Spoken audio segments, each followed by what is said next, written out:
사도행전 6장과 7장에 넘어오면서 위대한 믿음의 사람, 성령의 사람 스데반을 만나게 됩니다. 그는 하나님의 은혜와 능력에 충만해서 기적과 이적을 행하였고, 하나님의 지혜와 성령의 충만함으로 말씀을 선포했기에 그를 당할 자가 없었습니다. 그가 선포한 말씀을 당해낼 자가 없자 그들은 돈을 주고 사람을 매수해 가짜 증인을 세웠습니다. 스데반이 모세율법과 하나님의 성전을 모욕했다라고 거짓 증언을 하므로 장로들과 율법학자들을 선동해서 스데반을 잡았고 서슬퍼러한 사네드림 공회 앞에 서게 되었습니다.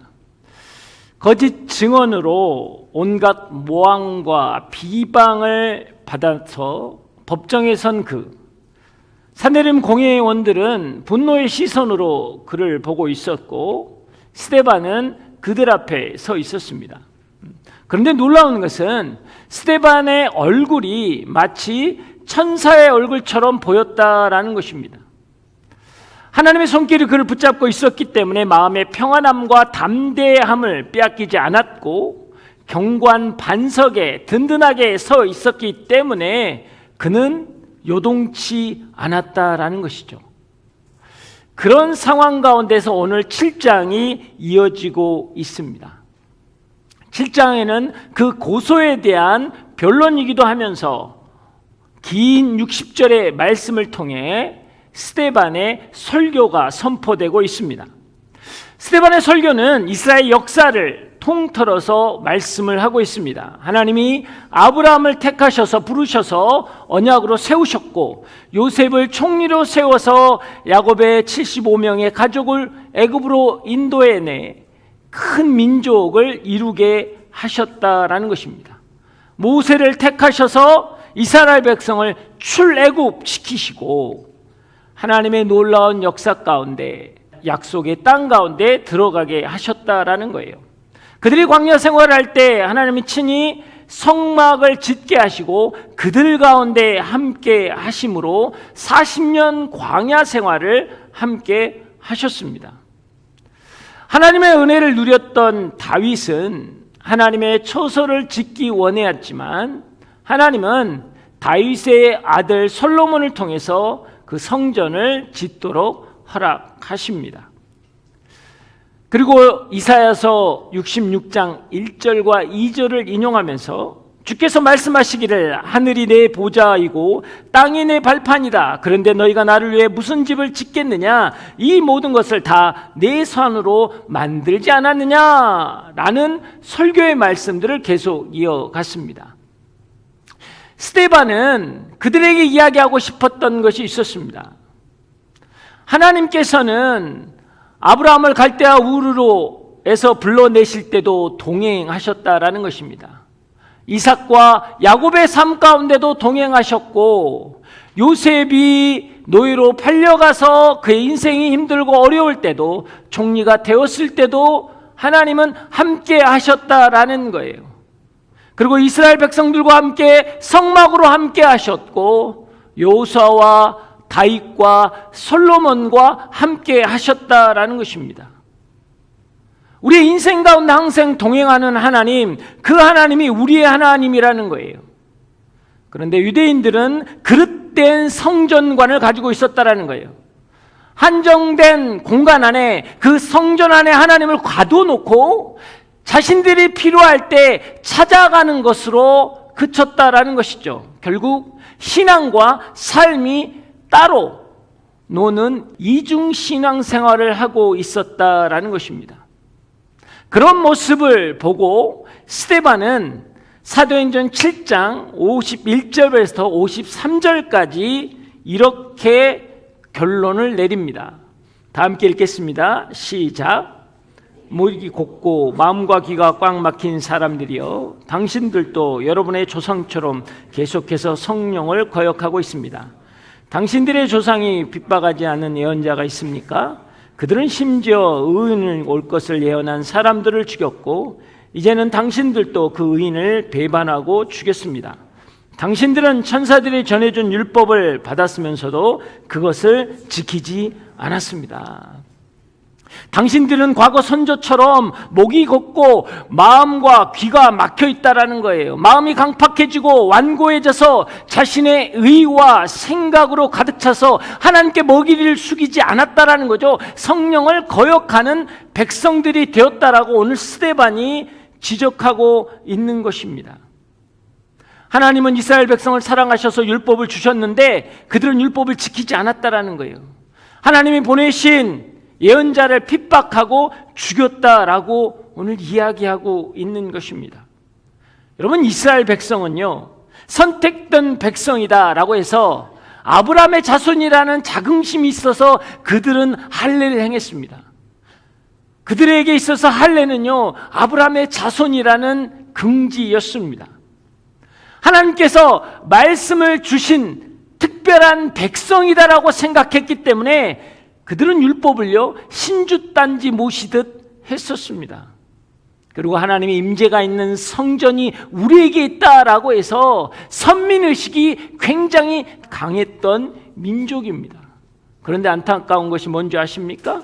아브라함의 자손이라는 할례는 자랑했지만 아브라함의 믿음에 대해서는 그들이 갖고 있지 않았다라는 거예요. 그들은 마치 사랑하지 않으면서 결혼 반지를 끼고 있기 때문에 우리는 부부라고 이야기하는 그런 이중적인 신앙 생활을 하고 있었다라는 것이죠. 매일 말씀을 붙들고 살았지만 말씀의 정신, 율법의 정신인 사랑이 없었다라는 거예요. 제1계명부터 4계명까지는 하나님을 사랑하는 것이고 5계명부터 10계명까지는 너희 이웃을 사랑하라고 하신 그 율법의 정신의 사랑은 가지고 있지 않으면서 그 율법만 붙들고 살았던 인생이었다라는 것입니다. 말씀을 매 순간 허락하셨지만 그 말씀을 방치하고 그 말씀을 지키지 않았다라는 거예요. 사랑하는 여러분, 말씀을 지키는 것은요, 하나님을 위한 것이 아닙니다. 우리를 위한 것이에요. 우리가 말씀을 지킨다라는 건 무엇입니까? 하나님의 능력을 우리 삶 가운데 보이시고 우리가 그 능력을 행할 수 있다라는 뜻이거든요. 근데 그들은 말씀을 방치했다라는 거예요. 선민이라는 영적인 교만에 빠져서 성전에 모이게 힘썼습니다. 그런데 하나님을 갈망하는 예배자의 마음이 없었다라는 거예요. 하나님을 사모하는 마음이 없었다라는 것입니다. 성전 앞에 나왔지만 그들은 예물에만 관심이 있었지 하나님께 관심이 없었다라는 것입니다. 이스라엘 백성이 하나님께 징계를 받고 심판을 당했던 것은 할례나 율법이나 성전이 없어서가 아니고 그들이 믿음이 없고 그들이 사랑이 없고 그들이 예배자의 마음이 없었다라는 거예요. 조상들의 악행과 위선적인 종교 행위가 지금 너희들의 모습이다라고 스데반은 이야기하고 있는 것입니다. 그 시대의 최고의 권위를 자랑하고 신앙의 중심이요 존경과 찬송을 한 몸에 받고 있던 그 공회원들을 향해서 오늘 신랄하게 스데반은 비판하고 있는 것입니다. 하나님 앞에 심판을 당했던 우리 조상들의 그 위선과 실패의 길을 너희들은 똑같이 걸어가고 있다라고 오늘 설교를 하고 있는 거예요. 이건요 너무나 충격적인 설교였습니다. 스데반의 설교를 들었던 사람들이 당황할 수밖에 없는 거예요. 너희들의 신앙은 가짜다라는 거거든요. 스데반은 거침없이 지적하고 그들에게 나아오고 있는 것입니다.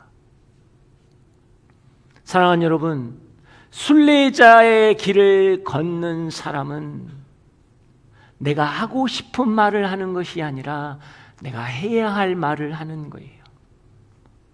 내가 머물고 싶은 곳에 머무는 게 아니고요, 내가 머물어야 할 자리에 머물러야 하는 것입니다. 하나님이 보내신 자리에서 하나님이 허락한 말씀을 선포할 때 그때 하나님의 거룩한 역사들이 일어난다라는 것이죠. 54절 말씀 한번 읽어보겠습니다. 54절 시작.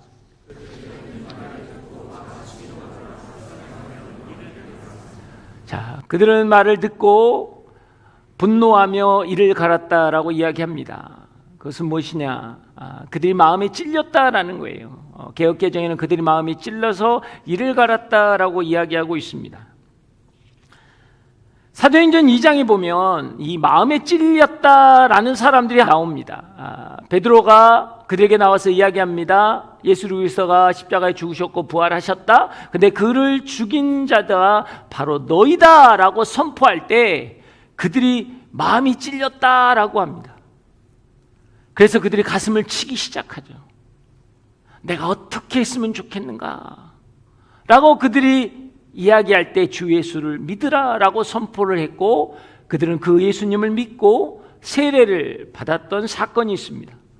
근데 오늘은 동일한 말씀이 선포되었는데 그들이 마음에 찔림을 받았지만 이를 갈았다라는 거예요. 전혀 다른 반응을 했다라는 것입니다. 자신의 가슴을 친 게 아니라 스데반의 가슴을 쳤다라는 거예요. 자신들의 위선이나 교만에 대해서 애통해하는 것이 아니라 자신들의 죄를 드러낸 스데반을 향해서 분노하고 이를 갈았다라는 거예요. 사랑하는 여러분, 우리는 모두 부족하고 연약한 존재입니다. 그러나 성령의 사람과 그렇지 못한 사람의 차이는 무엇이냐? 하나님의 말씀의 검이 우리를 찌를 때 어떻게 반응하느냐라는 거예요. 살아 역사하시는 말씀의 검이 강팍해진 우리의 마음을 찌를 때, 우리가 죄 가운데 있었던 그의 삶의 자리를 찌를 때 성령에 충만하지 못하면요, 자신의 영혼의 실체를 드러내는 것에 대해서 회개하지 않고 분노하게 된다는 거예요. 그게 우리의 연약한 모습입니다. 하나님의 말씀은 살았고 운동력이 있습니다. 그래서 좌우에 날서서 혼과 영과 관절과 골수를 찔러 쪼개기까지 하는 거예요. 여러분의 삶을 찔러 쪼개기까지 할 때 나는 어떻게 반응하느냐라는 것입니다. 여러분은 어떻게 반응하십니까? 여러분의 삶은 어떠십니까? 제가 상담을 참 많이 하다가 요즘엔 상담을 가급적 안 하려고 합니다. 왜냐하면 상담을 하다 보면 되게 힘들 때가 있어요. 어떤 이야기냐면 누구한테 상처받았다, 누구는 어떻다, 막 이런 이야기 많이 하시거든요. 특히 어른들은 그런 걸 많이 해요. 어디 막 어떻다, 어디 순에 누가 어떻다, 순장이 어떻다, 순모가 어떻다. 그러면 제가 듣다가 이야기는 하거든요. 집사님이 먼저 기도를 하시라고. 그리고 자녀 이야기할 땐 특별히 또 그런 이야기를 해요. 어머님이 바뀌셔야 한다고 그 이야기를 하거든요. 그리고 꼭 여기를 덧붙이거든요. 남의 이야기는 안 하시는 게 좋겠다고. 그러면 어떨까요? 대부분의 반응이 어떨까요? 목사님 너무 감사합니다. 그렇게 말씀해 주셔서 제가 마음이 찔리네요. 그래서 제가 바꾸기를 원합니다. 그렇게 말씀해 주시니 제가 너무 감동이 됩니다. 한 명도 없어요, 여러분. 한 명도 없습니다. 갑자기 표정이 바뀌어요. 그게 아니라고.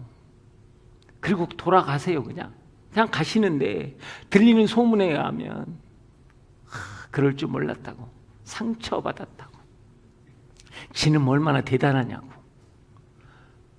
그리고 저의 연약함을 리스트업합니다. 어디 두고 보자. 너는 걸리는 게 없나? 할렐루야. 여러분, 찔림을 받았을 때 여러분의 반응이 영의 성령이 충만한지 안 한지를 확연하게 가르는 거예요. 홍해 가르듯이 쫙 갈라집니다. 여러분은 어떻습니까? 때로 하나님께서 우리 마음에게 찔림을 주실 때가 있어요. 많은 분들이 그 이야기 하시더라고요. 제가 설교 끝나고 나면 그거 내 이야기였는데? 그런 분도 있었고, 어떤 분은 목사님에게 혹시 누가 이야기한 거 아니야? 이런 분도 있고, 조금 장난스럽게 목사님 혹시 CCTV 달아놓은 거 아니세요? 이렇게 이야기하는 사람도 있어요. 여러분, 이것은요 뭐냐면 성령께서 여러분에게 말씀하시고 알려주시는 거예요. 왜 알려주실까요? 여러분, 돌이키라는 거예요. 여러분이 변화되기를 원하시는 거예요. 회복되기를 원하시는 거예요. 그래서 하나님이 여러분의 마음을 만지시는 겁니다. 그때 여러분이 돌이키셔야 돼요. 그때 여러분이 변화되셔야 돼요. 그때 여러분이 반응하셔야 하나님의 놀라운 역사가 일어나는 것입니다. 우리는 다윗 이야기를 너무나 잘합니다. 근데요, 여러분, 다윗의 죄에 포커스를 맞추지 말고 다윗의 왕권에 한번 포커스를 맞춰 보세요. 밧세바를, 우리의 아내 밧세바를, 여러분, 죄로 포커스를 맞추지 말고요, 그냥 왕권으로 한번 돌아가 보자고요. 솔로몬은요, 후궁만 700명에다가 1300명이었어요. 아내가 1000명이었다고요. 아니, 근데 첩이든 후궁이든 한 명 더 드린 게 그렇게 큰 죄냐가, 왕권에는 죄가 아니에요. 여러분, 죄송하지만 충분히 할 수 있다. 그 방법론이 좀 잘못됐지만 왕이기 때문에 그게 크게 문제가 될 일이 아니라는 거예요. 넘어가면 돼요. 어떤 사람은 1000명이나 했는데 나 한 명 했다고 난리가 나요? 이거 말이 안 되잖아요. 왕으로서 여러분 면이 안 서잖아요. 근데 여러분 어떻습니까? 나단 선지자가 와서 It's you 하니까요, 그는 그의 권력을 휘두르지 않습니다. 왜 선지자들이 죽어나갔습니까? 왕의 잘못과 백성들의 죄됨을 지적하니까요, 바로 여러분 죽였거든요. 그래서 선지자들이 죽어나간 거예요. 오늘 나단이 이야기했을 때 끌어내면 끝나는 거예요. 아니, 어떻게 감히 너가, 그러면 끝나는 거예요. 잠잠해지는 거예요. 그런데 아니었어요. 다윗은 그 자리에 엎드린 거예요. 눈물로 회개하기 시작한 거예요. 몇 날 며칠을 회개하기 시작한 것입니다. 사랑하는 여러분, 이게 우리에게 필요한 거예요. 하나님께서 우리에게 주고 싶어하는 마음이 그거라는 거예요. 다윗의 위대함은요, 물맷돌로 골리앗을 쓰러뜨린 게 아니라 왕이지만 자신의 잘못을 성령께서 지적하셨을 때 눈물로 회개한 것입니다. 하나님은요, 당신 앞에 엎드려 회개함으로 나아오는 사람을 결코 하나님 앞에, 사람 앞에서 쓰러지지 않게 하십니다. 하나님 앞에 엎드리는 자를요, 사람 앞에 쓰러지지 않게 하시는 게 하나님이라는 거예요. 사울은요, 하나님 앞에 쓰러지지 않고 사람 앞에 쓰러졌거든요. 사람들의 소리가, 사람들이 하는 말이 두려워서 사람들이 원하는 걸 했거든요. 다 죽이라는 걸 죽이지 않았어요. 왜? 사람들이 이야기하니까 좋은 걸 취합시다. 그래, 맞아. 사람들에게 엎드렸어요. 전쟁에 나가서도요, 하나님께 엎드린 게 아니고 사람들이 다 흩어지는 거예요. 군사들이 600명밖에 남지 않았어요. 그래서 그냥 제사를 드린 거예요. 사람의 숫자를 보고 거기에 엎드렸거든요. 그랬더니 결국은 사울은 세상 앞에 쓰러집니다. 다윗은 그렇지 않아요. 오늘 하나님이 분명히 우리에게 말씀하십니다. 하나님 앞에 엎드린 자는 세상 앞에 쓰러지지 아니하리라. 이게 하나님의 말씀이세요. 회개라는 건요, 내 죄를 토설하고 나쁜 사람으로 몰아가는 게 아닙니다. 하나님이 여러분의 가슴을 찔리게 하는 것은 무엇입니까? 여러분을 돌이키고 변화시켜서 새롭게 하고 온전케 하고 세우시겠다라는 거예요. 세상 앞에 세우시겠다라는 거예요. 너는 내 앞에 지금 엎드려 있지만 때로는 수치로, 때로는 염려로, 때로는 근심으로, 때로는 눈물로, 아픔으로, 고통으로 너는 내 앞에 엎드려졌지만 나는 너를 세상 앞에 쓰러뜨리지 않겠다. 이게 오늘 하나님의 메시지라는 거예요. 여러분, 그 은혜가 여러분 가운데 있길 주의 이름으로 축복합니다. 근데 안타까운 건 무엇입니까? 오늘 공회원들은요, 하나님의 지적을 들었는데 심령이 더 완악해졌다라는 거예요. 성경은 이런 사람들을 뭐라고 이야기합니까? 양심의 화인 맞은 자라는 거예요. 양심이 굳어버렸다는 거예요. 더 이상 움직이지 않는다라는 거예요. 오늘 여러분의 인생 가운데, 여러분의 삶 가운데, 여러분의 마음 가운데 찔림이 온다면 하나님께 엎드리십시오. 그러면 여러분은 세상 앞에서 굳건히 서는 놀라운 역사가 있을 것입니다. 그 은혜가 여러분을 살리길 주의 이름으로 축복합니다. 55절부터 56절 말씀 한번 읽겠습니다. 다 함께 읽겠습니다. 시작.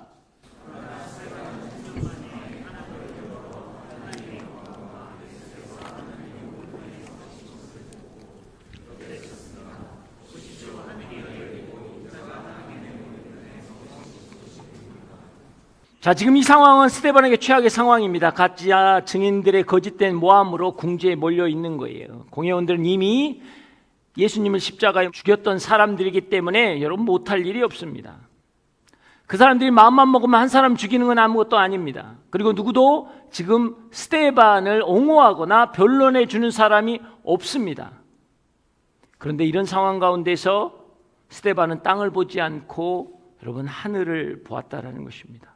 사랑하는 여러분, 성령 충만이란 무엇입니까? 내 영이 하나님을 의식하는 거예요. 디모데전서 5장에 보면 뭐예요? 우리가 쉬지 말고 기도하라는 이야기가 있습니다. 어떻게 쉬지 않고 기도를 할 수 있겠습니까? 그것은 무엇을 이야기합니까? 내가 무슨 일을 할 때, 친구를 만날 때, 서로가 나눔이 있을 때, 무엇을 할 때 내가 마음으로 기도할 수 있다라는 거예요. 내 삶의 자리에서, 내 직장 생활할 때, 학교에서 공부를 할 때, 상황 대면할 때 내가 마음으로 하나님을 찾고 하나님께 물을 수 있다라는 것이죠. 이 하나님을 의식하기 시작할 때 이게 성령의 충만함이라는 것입니다. 우리의 문제는 무엇입니까? 하늘의 시민권이 있는 우리가 너무나 땅만 보고 있다라는 것입니다. 물론 그렇죠. 현실은요, 직시해야 합니다. 때로는요, 고민해야 하고 걱정해야 합니다. 그런데 땅의 문제에 너무 내 몸과 마음이 매여 있다라는 것이죠. 그렇게 되면요, 뭐가 문제인 줄 아세요? 문제보다 더 무서운 것은 그 문제에 대한 염려와 두려움으로부터 파생되는 생각과 상상에 매인다라는 거예요. 이렇게 되면 어떡하지? 이렇게 되면 이렇게 되는 거 아니야? 계속 생각하게 되는 거예요. 저 사람이 혹시 저렇게 해서 저렇게 말한 거 아니야? 여러분, 생각이 꼬리를 물고 계속 나를 압박하는 거예요. 그러면요, 사람의 표정이나 사람의 시선에 내가 관심이 쏠리는 거예요. 거기에 영향을 받는 거예요. 아무런 것도 아닌데 저 사람이 저쪽에서 웃고 있으면 저 내 이야기하는 건 맞아. 아니에요. 생각은 그래. 그러고 보니까 그것 때문에 내 순장도 나한테 이상하게 보는 것 같은데? 내가 자꾸 물고 가는 거예요. 아무것도 아닌 일을 가지고 문제를 확산시킨다라는 거예요. 그래서 여러분, 시선을 하늘에 두었을 때 그 부정적인 생각과 상상으로부터 자유케 한다라는 것입니다. 다윗을 보십시오. 다윗은요, 수배자였어요. 수배 명단에 올라와 있어서 도망자의 인생을 살았습니다. 광야에서 숨어 살았죠. 정말 절망적이고 고통스러운 상황이었습니다. 근데요, 그때 많은 사람들이 찾아왔어요. 때로는 실패했다고, 때로는 저는 자로, 때로는 부족한 자로. 여러분, 그러면 두려워해야 되고 여러분 의심이 많이 가야 돼. 혹시 이 중에 첩자가 있는 거 아닐까? 사람들을 살펴야죠. 왜 왔을까? 출신이 어딥니까? 그렇게 물어야죠. 그러면요, 그 다음부터 못 사는 거예요. 누가 하나 행동하고 다 동굴에서 자고 있는데 누가 부스럭하고 나가는 거예요. 그럼 바뀌어야죠. 뭐지? 쟤는 왜 나가는 거야? 몇 분 만에 들어오는 거지? 화장실 갔다 온 거예요. 근데 그게 안 되는 거지. 근데 화장실 갔다 오기 너무 오래 걸렸는데 변비야. 그래서 그런 거야. 근데 나의 상상은 그게 아니야. 어떻게 했지? 불을 피웠나? 연락을 했나? 위치를 어떻게 표시를 했을까? 밖에다가 어떤 리본을 묶었을까? 생각을 자꾸 묻는 거예요. 그러면요, 사람이 미치는 거예요. 제정신으로 못 사는 거예요, 여러분. 그런데 다윗은 시편에 뭐라고 하시는지 아세요? 내가 새벽을 깨우리로다 고백하는 거예요. 그 절망과 고통 가운데서 새벽을 깨우겠다, 하나님께 시선을 돌리겠다, 찬양과 기도로 하나님께 나아가겠다라고 이야기하는 것입니다. 내가 하나님께 시선을 돌렸을 때 여러분의 부정적인 상상이 끊길 것입니다. 여러분의 부정적인 생각들이 끊어질 것입니다. 그 은혜가 여러분 가운데 계시기를 여러분 축복합니다. 오늘 우리가 예배 끝나고 기도할 때 하나님의 그 역사가 여러분 가운데 일어날 거예요. 여러분의 모든 부정적인 생각, 모든 판단들 하나님의 이름으로, 예수의 이름으로 끊어지는 놀라운 역사가 있기를 주의 이름으로 축복합니다. 스데반은 죽을 것 같은 상황 속에서 믿음으로 하늘을 보았더니 하늘 문이 열린 거예요. 그리고 하나님의 영광을 보았습니다. 지금은 절망적이고 지금은 고통적인 상황이에요. 사방이 어둠입니다. 그런데 그가 시선을 하늘에 두니까 하늘의 영광이 보였다라는 거예요. 사랑하는 여러분, 지금 현실이 죽을 만큼 힘드십니까? 마치 얇은 종이 하나 어깨에 올려 놓는 것만 같아도 주저앉아 버릴 것 같습니까? 누구의 조언도 누구의 관심도 듣기 싫고 보기 싫습니까? 여러분, 그때가 바로 하나님의 영광을 보아야 할 때예요. 그때가 바로 기도해야 할 때라는 거예요. 물은 끓여서 아무리 끓어도 99도까지만 끓으면 여러분 기체화가 안 돼요. 수증기가 안 된다고요. 100도가 끓어야 여러분 수증기로 변하는 겁니다. 70도, 80도, 90도, 99도까지 끓어도 여러분 100도를 넘겨야 여러분 수증기가 되는 거예요. 이게 임계점이에요. 이게 한계점이라는 거예요. 이 한계점을 돌파할 때 여러분 액체가 기체가 돼서 하늘로 날아가는 거예요. 이게 하나님이 우리에게 원하시는 거거든요. 때로는 그래, 여러분의 삶 가운데 도저히 내 힘으로, 내 능력으로 내 상황을 내가 뚫고 나갈 수 없는, 정말 사방이 우격다짐돼서 끝나버린 것 같은 마침표와 같은 그 임계점, 거기서 여러분이 우리가 해야 할 게 뭐냔 말이에요. 그게 기도예요. 그게 말씀이에요. 그게 예배라는 거예요. 그것을 뚫어내면, 그 임계점을 뚫어내면 여러분, 우리는 하나님의 나라에 대한 영원한 것을 받게 되는 거예요. 능력을 받게 되는 거예요. 회복의 역사가 일어난다라는 겁니다. 근데 우리는 뭐예요? 그 임계점에서, 그 한계점에서 좌절하는 거예요. 낭망하는 겁니다. 이제는 끝났다라고 이야기하는 거죠. 사랑하는 여러분, 오늘 주님이 저를 잡아주시지 않으면 저는 아무것도 할 수 없습니다. 하늘을 보십시오. 그리고 하늘 문이 열리고 하나님의 영광이 여러분 가운데 임하는 것을 경험하십시오. 그때 하나님의 놀라운 역사가 일어날 것입니다. 그리고 스데반이 본 것이 무엇입니까? 하나님 우편에 서 계신 예수 그리스도를 보신 거예요. 성경에는 대부분 예수님이 하나님 우편에 앉아 계신다라고 하는데, 유독 여기서만 특별하게 예수님이 하나님 우편에 서 계신다는 건 뭐예요? 왕이 일어날 때는 개선장군이 승리라고 돌아올 때, 때로는 변호사가 누구를 변론하고 보호하고 할 때 일어서는 거예요. 오늘 주님이 스데반을 맞아주시는 거예요. 그 고통과 힘듦을 견뎌내고 믿음의 선한 싸움을 마치고 돌아올 때 우리의 인생의 끝자락에서 예수님이 두 팔 벌리고 우리를 맞아주시는 것입니다. 그리고 우리의 머리에 의의 면류관을 씌워 주시는 거예요. 그 은혜가 여러분 가운데 있길 주의 이름으로 축복합니다.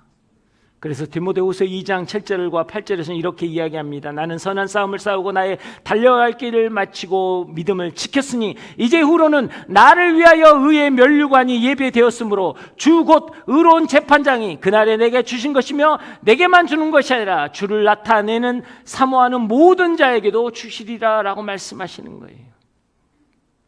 여러분, 스데반의 헬라어는 스테파노스입니다. 그 뜻이 뭐냐면 면류관이라는 뜻이에요. 우리가 스데반의 삶의 자리를 간다면 여러분의 인생은 의의 면류관이 될 것입니다. 그 은혜가 여러분 가운데 있길 주의 이름으로 축복합니다. 57절과 58절 말씀 한번 읽겠습니다. 57절 58절 시작. 그러자 그들은 귀를 막고 목이 찢어져라 소리를 지르며 그를 향해 일제히 달려들었습니다. 그를 성 밖으로 끌어낸 후 돌을 던지기 시작했습니다. 한편 목격자들은 자기의 옷을 벗어 사울이라는 청년의 발 앞에 두었습니다. 마음이 찔렸지만 그들이 한 행동은 무엇입니까? 스데반을 성전 밖으로 내쳤고 돌로 쳤다라는 것입니다. 성경은 이 장면을 자세하게 이야기하고 있지 않지만 율법의 해석서라는 미드라시에서는 이것에 대해서 이 석형, 돌로 때려서 죽는 것에 대해서 굉장히 정확하게 표현하고 있습니다. 죄인들을 성전 밖으로 끌어내고 성 밖으로 끌어내는 것은 성전을 더럽히지 않기 위해서요. 그래서 예수님도 성 밖 골고다 언덕 십자가에 달리신 거거든요.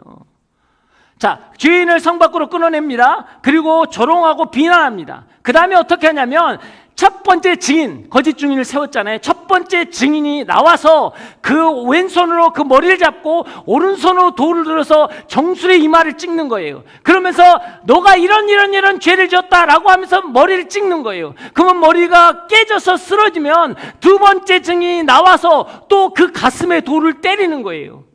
그 다음에 사람들이 모여서 돌로 치기 시작하는 거예요. 정말 잔인하고 극악무도한 형입니다. 지금 스데반은 거기에 서 있는 거예요. 그 돌에 맞는 거예요. 뼈가 깨지고 살이 찢어지고 살이 터지면서 신음조차 못하고 이그러져가는 몸뚱아리를 붙잡고 신음하고 있는 거거든요. 여러분, 이 상황에 스데반은 어떻게 했습니까? 스데반은요, 59절 60절 한번 보겠습니다. 다 함께 읽겠습니다. 시작. 그들이 돌로 칠 때 스데반은 주 예수여 내 영혼을 받아주소서라고 기도했습니다. 그리고 나서 스데반은 무릎을 꿇고 큰 소리로 주여 이 죄를 저 사람들에게 돌리지 마소서라고 외쳤습니다. 이 말을 끝낸 후 그는 잠들었습니다. 분노와 살기로 가득 찬 그들이 힘껏 던지는 그 수많은 돌들, 그 돌들을 바라보면서 스데반은 무엇을 바라보고 있다고요? 오늘 주여 내 영혼을 받아주소서라고 기도한다라는 거예요. 그렇게 뼈가 부서지고 살이 터지고 찢겨지고 말할 수 없는 고통과 아픔의 순간에 여러분, 스데반은요 예수님을 보았다는 거예요. 예수님을 생각했다라는 겁니다. 우리는요 보통 정말 억울한 일을 당하면 어떡합니까? 억울함을 되뇌이며 분을 품잖아요. 이해할 수도 없고 감당할 수 없는 고통이 오면 어떻게 합니까? 하나님을 원망하거나 그 상황에 함몰되어서 자포자기 하잖아요. 사랑하는 여러분, 여러분에게 누가 돌을 던질 때 예수님을 생각해 보신 적이 있으십니까? 살면서 관계 속에서 상황 속에서 돌 한 번 안 맞아 본 사람이 누가 있겠습니까? 나는 별 생각 없이 열심히 했는데 뒤에서 험담하는 돌. 나는 별거 안 했는데 자기 감정 상했다고 일방적으로 오해해서 비방하는 돌. 친할 때는 잘해주더니 안 좋아지니까 여기저기 이상한 이야기해서 바보 병신 만드는 돌. 환영받지 못하는 시선, 환영받지 못하는 그 행동의 돌.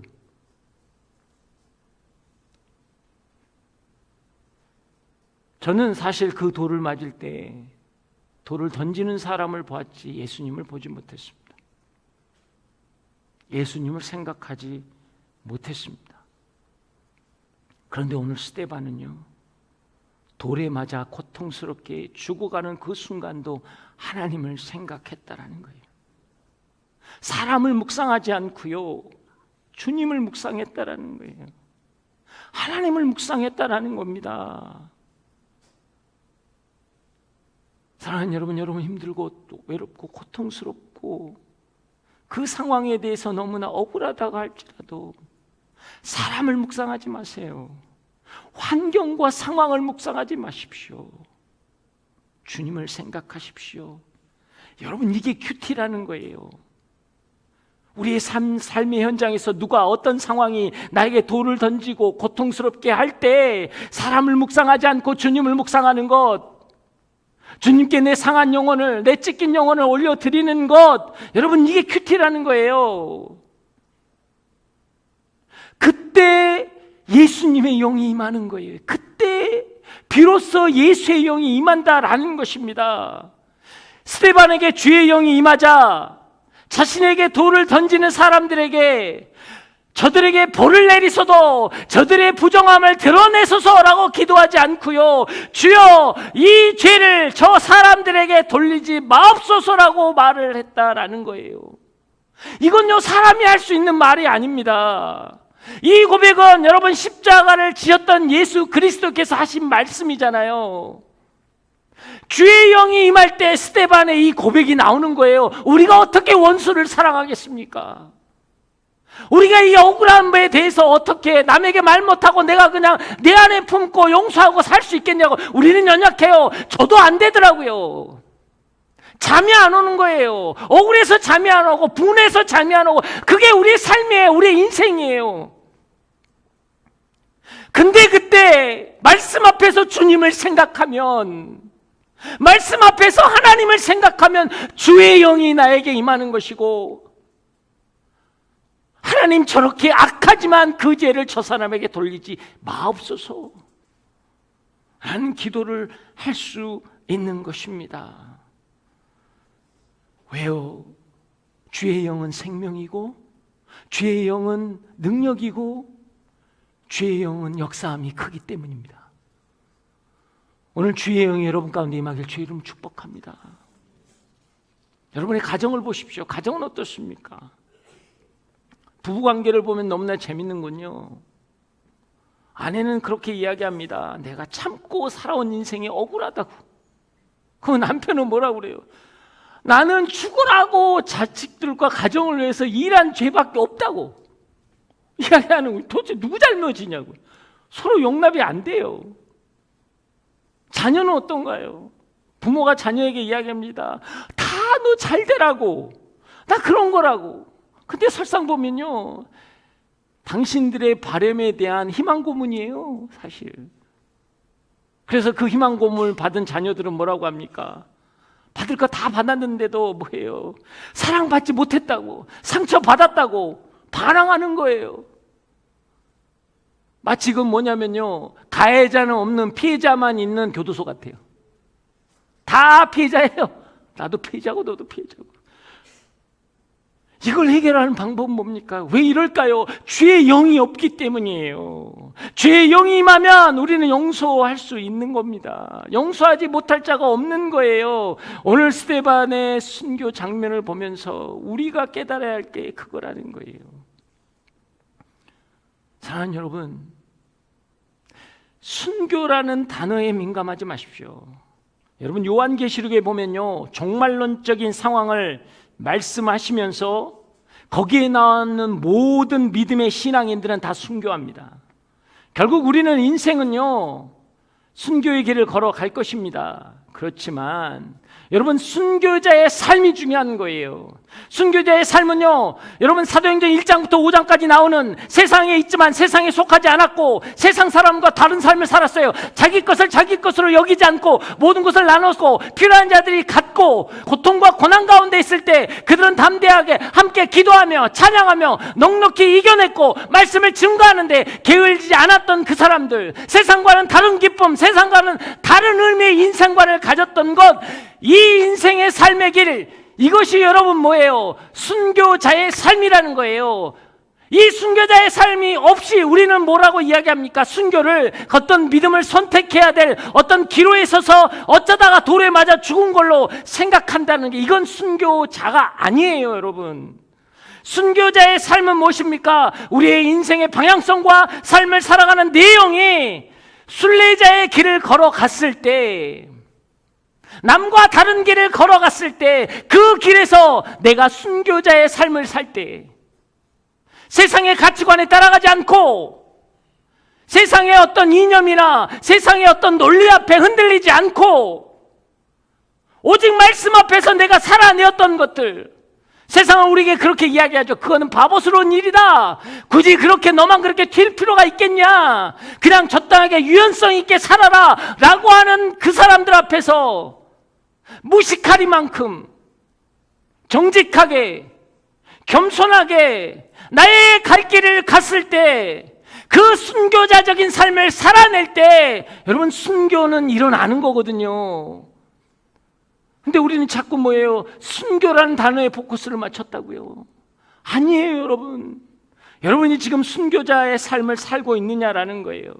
어떤 상황 속에서 죽어야만 하는 그 사건과 현상이 아니라 바로 신앙의 모습이 있어야 하는 거예요. 그럴 때 우리 안에 거룩한 역사가 일어나는 것입니다. 사랑하는 여러분, 오늘 여러분 안에 찔림이 있으십니까? 하나님 앞에 엎드리세요. 여러분이 세상과 다른 순례자의 길을 걸어갈 때 그곳에서 여러분이 살아내었던 이야기들, 기도하며 견디며 승리했던 그 이야기들을 순교자의 삶이라고 하는 것입니다. 여러분의 인생이 순례자의 길, 순교자의 삶을 살길 주의 이름으로 축복합니다.